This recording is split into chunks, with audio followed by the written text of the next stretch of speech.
15 big box retailers once dominated neighborhoods, then disappeared. No farewell sales, no long goodbyes, just gone. Their names faded from signs, their shelves cleared overnight.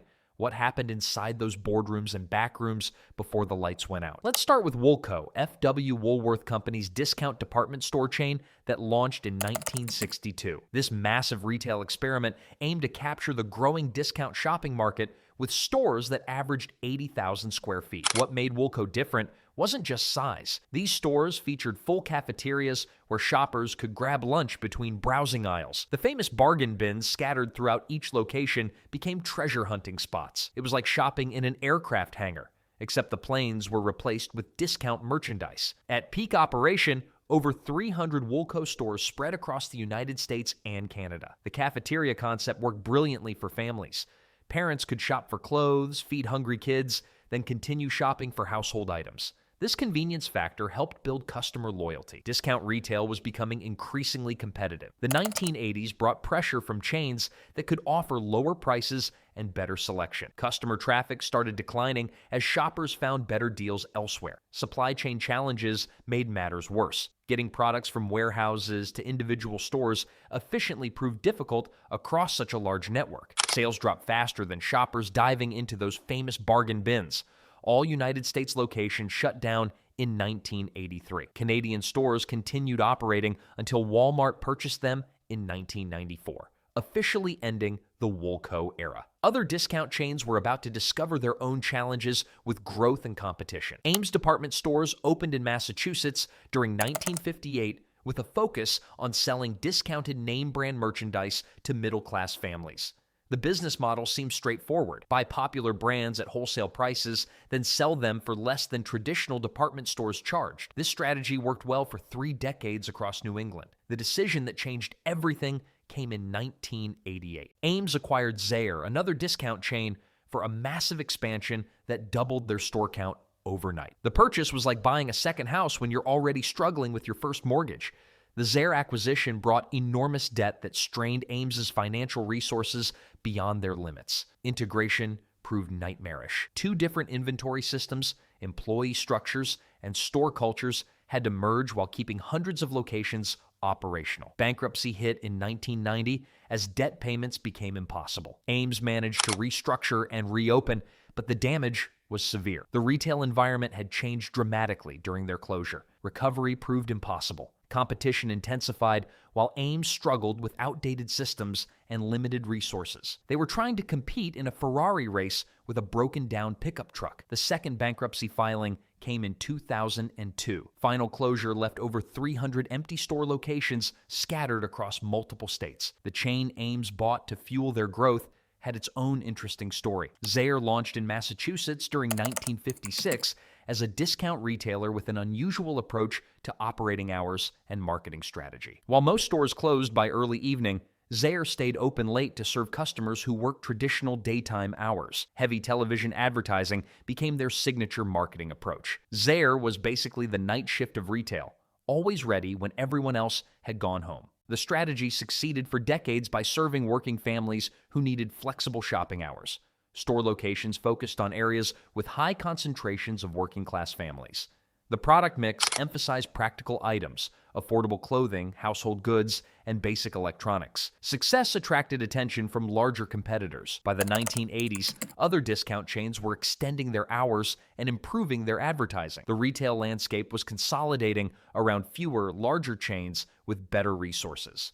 Smaller regional chains found it increasingly difficult to compete. Ames department stores offered to purchase Zaire for $800 million in 1988. For a regional discount chain, this represented an enormous payday. It was like hitting the retail lottery, except instead of keeping the money, they handed over the keys. The sale proceeded smoothly, but it meant the end of the Zaire brand. Another New England chain was taking a completely different approach by making shopping more enjoyable. Bradley's opened in Connecticut during 1958 with a commitment to making discount shopping more enjoyable than competitors offered. The chain featured in-store snack bars where customers could grab food during shopping trips. Seasonal Bradley's Bash sales events became community gatherings with deep discounts. Strategic location choices put many Bradley stores near stop-and-shop supermarkets.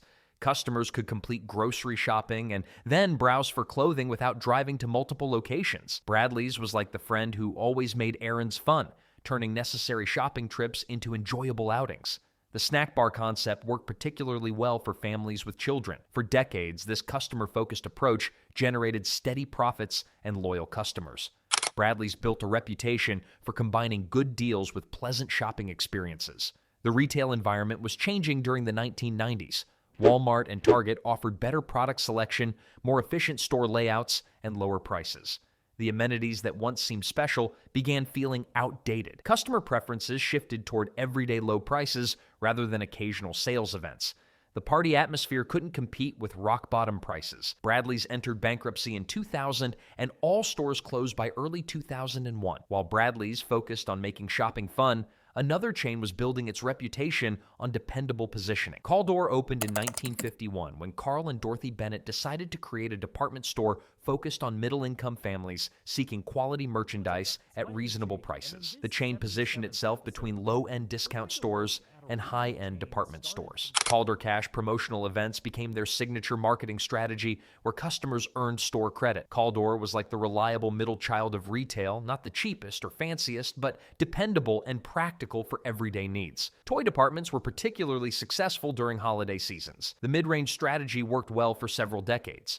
Customers appreciated having an alternative to either cheap merchandise or expensive department store pricing. Retail was consolidating around more extreme positions during the 1990s. Customers increasingly chose either the lowest prices available or specialized shopping experiences. Walmart's expansion brought everyday low pricing that made Caldor's promotional approach seem outdated. Target offered similar products with better store design. The middle ground became a vulnerable position between more focused competitors. Customer traffic declined steadily as nearby alternatives offered better value propositions. Being stuck in the middle was like trying to win a tug-of-war from the center of the rope. Bankruptcy filing came in 1995. The final Caldor locations closed in 1999. Another chain was discovering that serving smaller communities came with unique challenges. Hills department stores launched in Massachusetts during 1957 with a strategy focused on serving smaller towns and rural areas. The toy departments became legendary in these communities, especially during Christmas seasons. Aggressive holiday advertising campaigns made Hills commercials appointment viewing for families planning purchases. Hills were like the big fish in small ponds,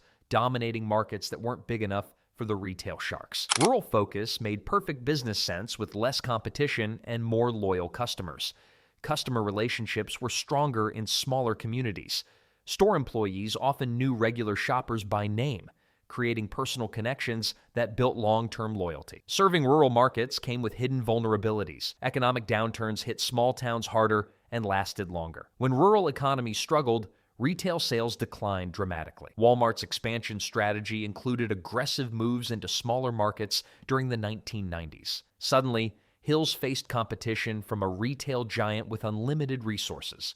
Customer loyalty meant little when families could save significant money elsewhere. Store sales dropped rapidly as Walmart locations opened nearby. The small pond suddenly had a whale in it, and there wasn't room for both. Hills went bankrupt and was purchased by Ames in 1999. Some retailers were taking completely different approaches to expansion with dramatic results. Gibson's Discount Center began operations in Texas during the 1960s with ambitious plans to become the first truly nationwide discount retail chain. The product selection was unusually diverse, combining clothing, appliances, and hunting gear under one roof. Nationwide expansion happened at breakneck speed within a few years. Gibson's was like a Texas barbecue joint trying to serve sushi in Seattle. The concept didn't always translate well. Regional preferences varied more than they anticipated. Management systems that worked for a handful of Texas stores couldn't handle hundreds of locations spread across the country. Supply chain logistics proved nightmarish, with some locations having excess inventory while others faced empty shelves. Quality control suffered as corporate attention was spread too thin. The hunting gear that sold well in rural Texas sat unwanted in suburban California stores. Rapid growth had created rapid problems that the company couldn't solve fast enough. The expansion that was supposed to create success instead created chaos. By the 1990s, most Gibson's locations had become independently owned franchises as the corporate structure essentially collapsed. It was like watching a rocket ship fall apart in mid-flight, with pieces scattered across the country. These independent stores gradually disappeared as individual owners retired or faced local competition. While Gibson struggled with rapid expansion, another chain was revolutionizing how customers actually shopped. Service merchandise started as a jewelry store in 1934, but transformed into a catalog showroom retailer by the 1960s. Customers browsed detailed catalogs, wrote down item numbers, and submitted orders at service counters. Employees retrieved products from warehouse areas in the back. Service merchandise was like having a massive warehouse where you needed a treasure map to find what you wanted. This system worked exceptionally well for jewelry, home goods, and small electronics. Operating costs stayed low because stores didn't need elaborate product displays. For decades, this efficiency translated into competitive pricing that attracted customers willing to wait. Consumer shopping preferences were changing during the 1990s. Customers increasingly wanted to handle products before buying, especially electronics and appliances. Self-service retail was becoming the norm. Shoppers expected to compare items side by side and make immediate purchase decisions rather than ordering from catalogs. Competitors like Best Buy and Circuit City were creating large showrooms where customers could test electronics before purchasing. Shopping there became like ordering dinner from a menu when everyone else was offering buffets. Service merchandise tried to adapt, but their entire business model was built around the catalog concept. The last service merchandise stores closed in 2002. Other retail entrepreneurs were convinced they could succeed where established companies had failed. Venture stores launched in 1970, founded by former Target executives who believed they could build a superior discount retail chain. The founding team brought insider knowledge and ambitious plans to compete directly with Kmart while offering lower prices and better service. Venture was like a group of talented musicians leaving a successful band to start their own group, confident they could do everything better. Early performance seemed to validate their confidence. The expansion strategy focused on entering new regional markets quickly. This aggressive timeline seemed necessary to achieve their growth objectives. Rapid geographic expansion created problems they hadn't anticipated. Each new region had different customer preferences, competitive landscapes, and logistical requirements. Management attention became divided among too many markets simultaneously. Supply chain efficiency declined as distribution networks struggled to serve widely scattered stores. Established competitors weren't standing still. Walmart was expanding with better systems. Target was improving operations. Kmart was fighting back with aggressive pricing. It turned out the original band members knew what they were doing. After all, financial performance deteriorated rapidly during the mid-1990s. Venture filed for bankruptcy in 1998, and all remaining stores closed by 1999. Fashion-focused retailers in other parts of the country were facing their own battles. Mervyn's launched in California during 1949 as a mid-priced department store with strong emphasis on contemporary apparel for middle-class families. The California base provided advantages in identifying fashion trends early. Target Corporation acquired Mervyn's in 1978, recognizing the potential in their positioning. Mervyn's was like the fashion-forward friend who always knew what looked good but didn't break the bank. They filled the gap between discount chain clothing and expensive department store brands. The Target ownership years provided stability that helped Mervyn's expand beyond California into other Western states. The combination seemed to benefit both companies. The retail landscape was shifting in ways that made mid-market positioning increasingly difficult. Kohl's emerged as a major competitor with better locations. Target decided to focus resources on their own stores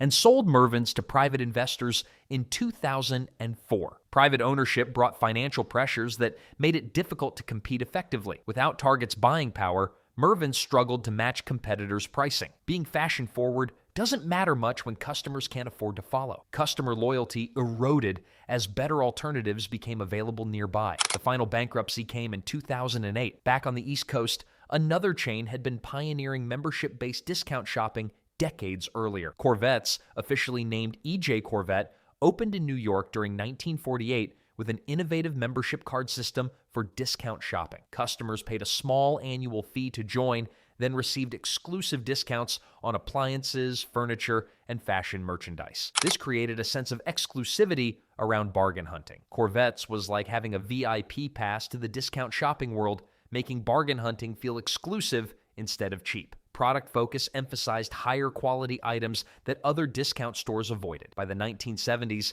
annual sales exceeded $1 billion. Membership fees created steady revenue while building customer loyalty that competitors struggled to match. Innovation in retail attracts imitators. Other chains began copying the membership discount concept, reducing Corvette's competitive advantage. Traditional department stores responded by offering their own sales events and promotional pricing. The discount club idea wasn't exclusive anymore. Management problems emerged during the 70s as operational challenges multiplied. Poor decisions about expansion and inventory management undermined their foundation. The exclusive club became so popular that everyone wanted to copy it, making it not so exclusive anymore. Corvettes closed all locations in 1980. Some retail giants had much longer histories, but faced similar challenges adapting to changing times. Montgomery Ward began operations in 1872 as a mail-order business, decades before shopping malls became common in American retail. The catalog business dominated operations for over 50 years. Retail stores opened starting in 1926, combining catalog heritage with physical locations. Montgomery Ward was like the original online retailer, except instead of websites, they had catalogs, and instead of delivery trucks, they had the postal service. By mid-century, they had become the third largest department store chain. The catalog business remained strong even as retail stores expanded. Customers could shop in person or order from home, whichever was more convenient. This flexibility became a weakness when specialized competitors emerged with focused expertise. Best Buy dominated electronics. Home Depot conquered home improvement. Walmart captured general merchandise. Store modernization lagged significantly behind competitors. Customer preferences had shifted towards specialized shopping experiences rather than general merchandise stores. Montgomery Ward was trying to be everything to everyone, while competitors became the best at specific things. Montgomery Ward couldn't adapt quickly enough. All locations closed in 2001. Other chains were discovering that even specialized approaches couldn't guarantee survival in rapidly changing markets. Silo Electronics and appliance stores launched in 1947 with a unique business model built around their memorable slogan, "Give us a week, we'll give you a deal." Customers placed orders for electronics or major appliances, then waited approximately 1 week for delivery while Silo negotiated better wholesale prices. Silo was basically asking customers to practice retail patience, like waiting for a good wine to age, except the reward was cheaper televisions. This approach worked for price-conscious shoppers. The 1980s electronics boom created perfect conditions for their business model. Personal computers and stereo systems were expensive purchases that justified waiting for better prices. The electronics retail landscape was changing in fundamental ways. Best Buy and Circuit City were creating large showrooms where customers could test products before purchasing. Price transparency increased as customers could easily compare costs. Industry supply chain improvements meant other retailers could offer competitive prices without asking customers to wait. The week-long delay now seemed unnecessary. Silo couldn't adapt their fundamental business model quickly enough. Customers decided they'd rather have instant satisfaction than aged discounts. When the parent company filed for bankruptcy, Silo closed all locations in 1995. Some retailers were trying to stand out through completely different means, their buildings themselves. Best Products opened in 1957 as a catalog showroom retailer with stores famous for their unusual architectural designs. The buildings were deliberately designed to be memorable. Some facades appeared to be crumbling or melting. Others looked like sections were sliding off the main structure. Best Product stores looked like regular buildings having architectural nervous breakdowns, which was either brilliant marketing or the result of hiring designers who watched too many disaster movies. The unusual appearance certainly got attention. The catalog showroom format worked well for jewelry, electronics, and home goods. This system kept operating costs low while the unusual buildings became local landmarks. Consumer shopping habits were changing in ways that made catalog showroom retail increasingly obsolete. Superstores offered similar products with immediate availability and competitive prices. Online shopping was emerging as an alternative for customers who didn't mind waiting. Online retailers could offer much larger selections than any physical catalog showroom. The unique architecture became expensive to maintain and difficult to repurpose. All Best Product stores closed in 1997, and most distinctive buildings were demolished. Turns out memorable architecture couldn't save a business model that customers no longer wanted. Even major corporations with extensive retail experience weren't immune to market changes. Treasury department stores launched in 1967 as J.C. Penney's attempt to compete in the growing discount retail market with their own value-oriented stores. The concept seemed logical for a major retailer with established supplier relationships. Treasury offered general merchandise at discount prices, backed by Penney's corporate resources. Many locations were paired with Penney-owned grocery stores called Treasury Food, creating early versions of one-stop shopping centers. Treasury was like Penney wearing a disguise and trying to hang out with the discount retail crowd, hoping nobody would notice they were actually a department store company. The identity confusion was real. Creating a successful retail brand requires more than corporate backing. Treasury struggled to establish a clear market position that customers could understand. The grocery store partnerships actually created limitations. Many Treasury locations were constrained by grocery store layouts, preventing efficient store designs that successful discount chains were using. Competition was intensifying rapidly. Walmart was expanding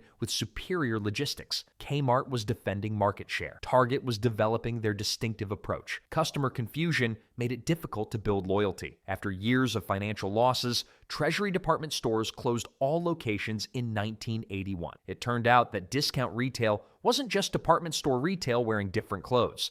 It was a completely different language. These 15 forgotten chains represent more than just business failures. They're a roadmap of how American retail transformed from diverse local alternatives into the streamlined, efficient giants that dominate shopping today.